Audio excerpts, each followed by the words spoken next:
So here's the big question. How do you sell heavy-duty parts in a digital world? That's the question, and this is the place where you're going to find the answers. My name is Jamie Irvin, and we are live in 5, 4, 3, 2, 1. Welcome to another live stream. Today is Thursday, December 2nd, 2021. Can you believe it's December already? I wanted to just remind everyone, maybe you know, maybe you don't, that we have a podcast. If you'd like to follow the podcast, head over to the heavydutypartsreport.com and follow the podcast for free, either by signing up to our weekly email list or wherever you get your podcast and on our YouTube channel. So today we're going to continue the conversation that we've been having about making your website work better. And we're going to talk about the explanatory paragraph. If you are watching live right now and you'd like to ask a question, do so. I'd be happy to bring you into the conversation. I'll do what I can to answer any of the questions asked. So in the last few weeks, we've broken down the homepage of a heavy-duty parts company's website. We've talked about a lot of the things that we see that are common amongst most of the websites out there. Some of the things we see that are done incorrectly, and we've talked about that. So I'm just going to remove the branding here from our live stream here. And unfortunately, we've just had some technical difficulty, it looks like, with streaming to LinkedIn. That's too bad. But let me just share my screen here and show you the work that we've done so far on the homepage, and then we can talk about the explanatory paragraph, the role it plays, why it's important. And this is actually one of those elements that is almost on none of the heavy-duty parts websites out there. So first of all, let's just take a look at what we've done so far. So we started with the top menu, also known as the navigation bar. We then moved into what we call the hero section, where we pass the grunt test, where we say what we do, what the customer gets out of doing business with us, and the main call to action, which matches the call to action in the top menu. Now, from there, we moved into the product categories, where we talked about how to organize that. And then we moved into this section here, where we talk about the problems that customers experience regularly. And by listing this out and doing it in this way, we demonstrate to our customers we know how to solve those problems because we understand what they are. Then we talk about introducing the company as the solution and giving the prospect a plan, an easy to follow plan to solve their main problem. So those are the elements that we've put into the website so far. And now we're talking about the explanatory paragraph following the plan. So we put the plan in last week. We put another call to action here, our primary call to action by parts.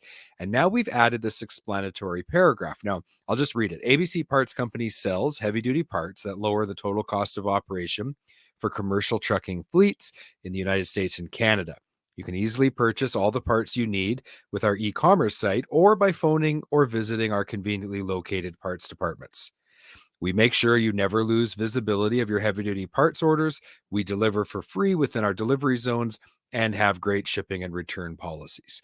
So that's what an explanatory paragraph looks like. Now, why is it important?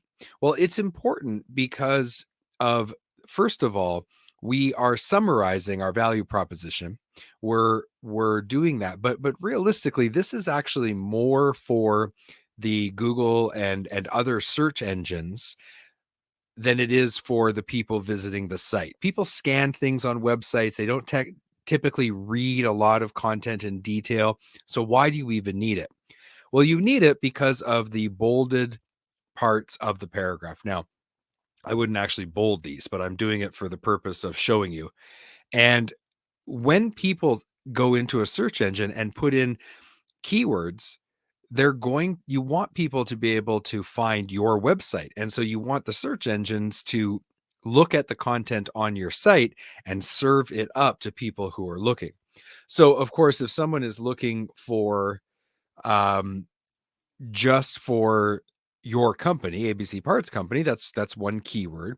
But let's say they're looking for heavy duty parts, or they type in trucking fleet, United States and Canada gives location. So it's just about making sure that this explanatory paragraph tells people what you're about, tells search engines what your company is about, and is keyword rich so that people can find you, and are able to find you in different search results. Now, how much is this going to move the needle for your business? Realistically, especially if you have multiple locations, you're going to need a location page for each of your locations. You're going to need a Google business listing for each of those locations. You're going to want to have a separate page for each product category. You're going to want to have all of the keywords that are built into your e-commerce site. So this is just one little piece, but it's an important piece, and it's something that is often missing from most websites. And this overall structure that I'm showing you is, when you look at most heavy duty parts companies websites, they don't do any of this. They don't, they put the product categories, and they put maybe their e-commerce site, but they don't really spend a lot of time explaining what problems they solve, what the customer gets out of doing business with you, why they should do business with you instead of the competition. And they also aren't necessarily building it with enough information on, especially on the homepage, to actually rank for specific keywords. So this is an element that should be on the homepage, and is important. It's not the be all and end all, of course. It's just one of the many things that you have to do correctly in order to get your website to perform better and sell more parts. What are we going to talk about next week? Well, let's uh let's talk about that, because there is a couple more elements that I think is important to include. So, when you move beyond the explanatory paragraph, there's kind of two more things that I think should be on a homepage, and one is a video, and the other one is secondary call to actions. And most of the companies that I look at, they don't have video, and they do have secondary call to actions. And those are done usually pretty good, because you're just trying to give people another option if they're not ready to go directly to the buy parts CTA. So, what would that secondary call to action be? What should be in the video? Where should you put all this stuff on your site? We're going to cover that next week. So, tune into our live stream. Again, unfortunately, our LinkedIn live did not work out, so we'll have to repost this video, and hopefully people will be able to check it out then. Thank you for tuning in. We'll talk to you next week. Have a great weekend.